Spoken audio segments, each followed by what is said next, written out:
வணக்கம் தலைவா, அனைவருக்கும் இனிய வணக்கம். இன்றைக்கி நம்ம இந்த ஒரு வீடியோவில் எதை பற்றி பார்க்க போகிறோம் அப்படின்னு பார்த்தீங்கன்னா, டிஆர்பி மற்றும் பள்ளி கல்வித்துறையில் வந்திருக்க மிக மிக முக்கியமான தகவல்களை பற்றி இந்த ஒரு வீடியோவில் நம்ம பார்க்கலாம்.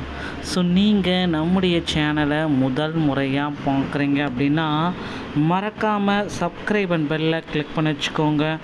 வாங்க வீடியோக்குள்ளே போகலாம். தமிழகத்தில் புதிய பாடத்திட்டம் தொடர்பாக மாநில கருத்தாளருக்கான பயிற்சி இயக்குனருடைய செயல்முறைகளில் விட்டுருக்காங்க.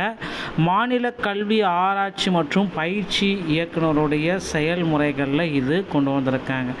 பள்ளி கல்வி பயிற்சி 2026 மற்றும் 27 கல்வியாண்டில் 1 முதல் 3ஆம் வகுப்பு வரையிலான அனைத்து பாடங்களுக்கும் மாநில அளவில் புதிய பாடநூல்களுக்கான புத்தாக்க பயிற்சி சென்னையில் நடைபெறுதல், கருத்தாளர்கள் மற்றும் பங்கேற்பாளர்களை கொண்டு பங்கு பெற செய்தல், அறிவுறுத்தல் தொடர்பாக இந்த நிறுவன இயக்குனருடைய செயல்முறை ஆணையில் இது வெளியிட்டிருக்காங்க.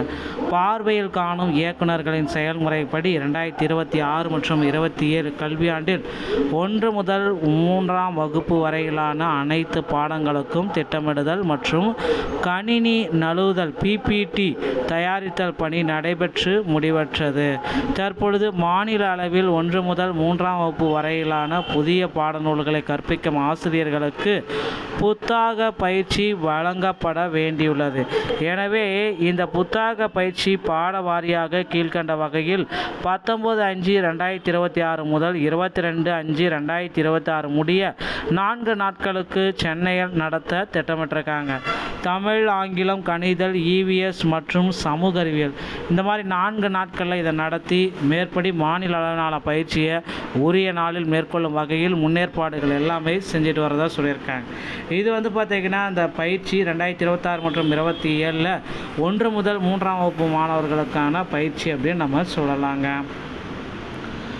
அடுத்து ஆசிரியர் தகுதி தேர்வில் சில முக்கிய மாற்றங்களை புதிய அரசு பொறுப்பேற்றவுடன் இன்றைக்கி பொறுப்பேற்கக்கூடிய புதிய அரசு ஆசிரியர்களின் நலனுக்காக இனி அயராது உழைக்கும் அப்படின்றத நம்ம நிச்சயமாக எதிர்பார்க்கலாங்க. தமிழக ஆசிரியர்களுக்கு தமிழக அரசு ஒரு மிகப்பெரிய அறிவிப்பை வெளியிட போகிறாங்க. முதலமைச்சராக பொறுப்பேற்கும் விஜய் அவர்களுக்கு ஆசிரியர் சங்கங்களின் சார்பாக வாழ்த்துக்களையும் தெரிவிச்சிருக்காங்க. அடுத்த கட்டமாக பார்த்திங்கன்னா முதலமைச்சர் விஜய் அவர்கள் ஆசிரியர்களுக்கு சில மகிழ்ச்சியான செய்திகளை இந்த பதவியேற்பு விழாவிலேயே வழங்க இருக்காரு அப்படின்றத நிச்சயமாக எதிர்பார்க்கலாம். 149 ஜீவோவை ரத்து செய்கிறதும் பகுதி நேர ஆசிரியர்களுக்கு பணி நிரந்தரத்தை வழங்குதும் 2013 மற்றும் 17 டெட்டாசிரியர்களுக்கு பணி ஆணைகளை வழங்குறதும் இதில் அடங்கும் அப்படின்றத நிச்சயமாக எதிர்பார்க்கலாங்க. ஆசிரியர் சங்கங்கள் அனைத்து ஆசிரியர் சங்கங்களும் முதல்வர் விஜயை விரைவில் சந்திக்க போகிறாங்க. பொறுப்பேற்றவுடன் புதிய அரசாணைகள் அனைத்துமே வெளியாகும் பள்ளி கல்வித்துறையில். பிஜிடிஆர்பியில் 20,000 ஆசிரியர்களை உடனடியாக எடுப்போம் அப்படின்ட்டு சொல்லியிருக்காங்க. தேர்தல் அறிக்கையில் கண்டிப்பாக 20,000 ஆசிரியர்கள் பிஜிடிஆர்பியில் இருக்கும் அப்படின்றத நிச்சயமாக எதிர்பார்க்கலாங்க. மக்களே, நீங்கள் அடுத்த கட்ட யூஜிடிஆர்பி, பிஆர்டிஇ, பிஜிடிஆர்பியோடைய நோட்டிஃபிகேஷன்ஸ் அனைத்துமே விரைவில் வெளியிட போகிறாங்க. காலேஜ் டிஆர்பியோடைய தேர்வு முடிவுகளை ரத்து செய்யவும் போகிறாங்க. இந்த மாதிரி தகவல்கள் அனைத்துமே நம்முடைய சேனலில் நீங்கள் உடனுக்குடன் பெறணும் அப்படின்னு நீங்கள் நினச்சிங்க அப்படின்னா நம்முடைய சேனலை சப்ஸ்கிரைப் அண்ட் பெல்லை கிளிக் பண்ணி வச்சுக்கோங்க. மீண்டும் ஒரு நல்ல தகவலோடு நான் உங்களை சந்திக்கிறேன். நன்றி, வணக்கம், தேங்க்யூ.